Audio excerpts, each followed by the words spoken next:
नमस्कार, मी सुप्रिया थोरे. माझ्या YouTube चॅनलवरती आपले मनापासून स्वागत आहे. तर मुलांनो, आज आपण या लेक्चरमध्ये पाहणार आहोत मराठीचा टेस्ट पेपर. ओके, तर पहा मुलांनो, आपल्याला मराठी व्यवस्थित येण्यासाठी आज आपण हा टेस्ट पेपर घेणार आहोत. आपण असं शिकत जातो आणि आपल्याला लक्षात राहत नाही, त्यासाठी काहीतरी टेस्ट जर घेतली तर मुलांना रिव्हिजन पण होते आणि त्यांच्या ते लक्षात राहते. त्यासाठी आपण आज इथं मराठीची टेस्ट पेपर आज घेणार आहोत. तर चला मग आपली पण रिव्हिजन होऊन जाईल मराठीची. तर चला आपण स्टार्ट करूया. इथं सब्जेक्ट मराठी. ओके, आज आपण मराठीचा टेस्ट पेपर पाहणार आहोत. ओके, तर पहा इथं पहिला क्वेश्चन काय आहे, पहिला प्रश्न काय आहे, योग्य अक्षर लिहा. आपल्याला काय करायचं आहे, ही सिरीज दिलेली आहे मी.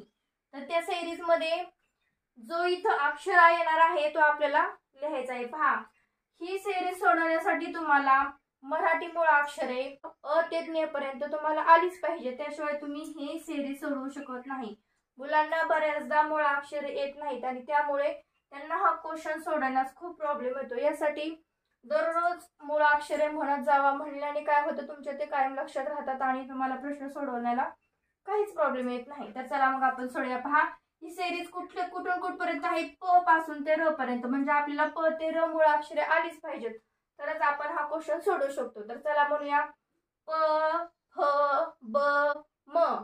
ओके, य र इथपर्यंत सिरीज ह्याची. तर कुठले कुठले शब्द ह्याच्यामध्ये अक्षर आहेत ते लिहूया. प फ. ओके, प फ ब भ.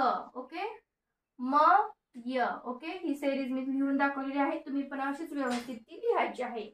तर हा क्वेश्चन पहिला आपण व्यवस्थित सोडवलेला आहे. तर पहा प्रश्न दुसरा काय आहे, अक्षर जोडून लिहा. अक्षर जोडून लिहा म्हणजे काय करायचं आहे, हे जे दोन अक्षर सेपरेट दिलेले आहेत ते फक्त जवळ करून लिहायचे आहेत. त्यालाच आपण काय म्हणतो, अक्षर जोडणी म्हणतो. तर पहा काय दिलेलं आहे, क प्लस प म्हणजेच अक्षर काय होतं ते क. म्हणजे फक्त जोडून लिहायचं आहे, ह्याच्यामध्ये काही चेंज करायचं नाही. फक्त ही अक्षर अशा पद्धतीमध्ये लिहायची आहेत.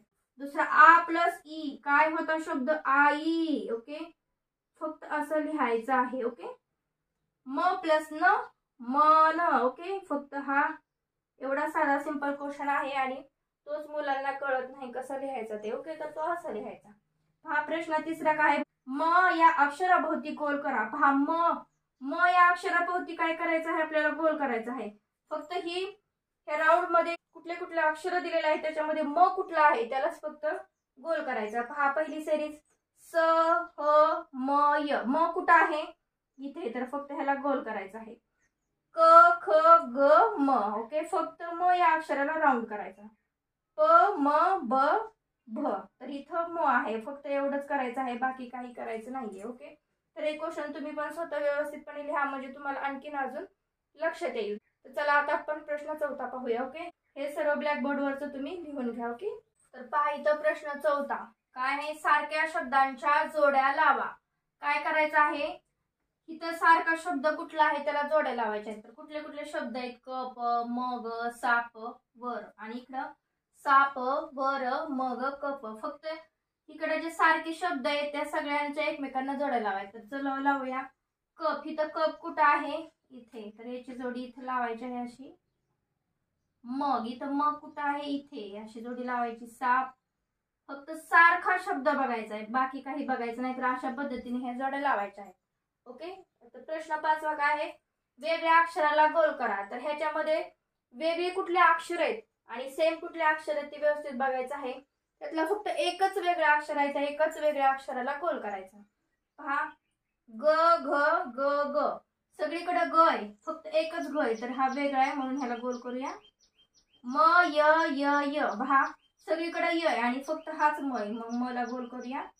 प फ प प. पहा, सगळीकडे प आहे आणि हाच वेगळा आहे फ, ह्याला गोल करूया. ओके, र ह र र. सगळीकडे र आहे आणि हाच एवढा वेगळा, ह्याला गोल करूया. ओके, तर अशा पद्धतीने हा क्वेश्चन पेपर पूर्ण सॉल्व्ह करायचा आहे. तर मी तुम्हाला मराठीचा पूर्ण क्वेश्चन पेपर कसा असतो हा अगदी व्यवस्थितपणे समजावून सांगितलेला आहे. तुम्ही अशाच पद्धतीने सोडवा. काय होतं, मुलांना बऱ्याचदा मराठी येत नाही आणि मराठी येत नसल्यामुळे त्यांना क्वेश्चन्स असे सोडवायला खूप जड जातात. त्यामुळे काय करायचं आहे, सतत सराव करायचा आहे.